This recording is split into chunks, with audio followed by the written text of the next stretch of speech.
Design Week cumple 10 años y tiene una serie de actividades para celebrarlo. Conozcamos Vamos de a qué se verlos. trata.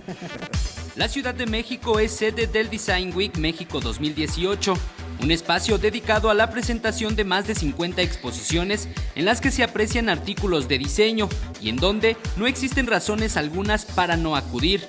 Porque hay que aprender qué se está haciendo en diseño y cuánta posibilidad y economía realmente hay dentro de estas industrias, sobre todo los jóvenes, ¿no? Que vengan a ver lo que se está haciendo en el país, que descubran, y para todos pues es un evento cultural.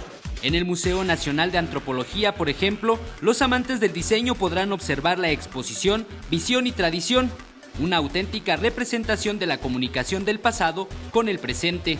Tenemos piezas con materiales que se han trabajado por siglos en México. Tenemos plata, tenemos palma, tenemos obsidiana, textiles increíbles. Lo más importante del Design Week es la participación de los artesanos mexicanos, para quienes tiene un gran significado exhibir por vez primera sus piezas en espacios tan importantes.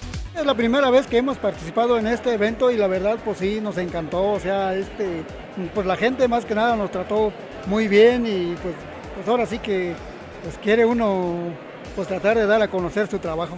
El Design Week México 2018 termina el próximo 14 de octubre, así que aún estás a tiempo de visitar gratuitamente las exposiciones que se presentan tanto en el Museo Nacional de Antropología como en el Museo Tamayo.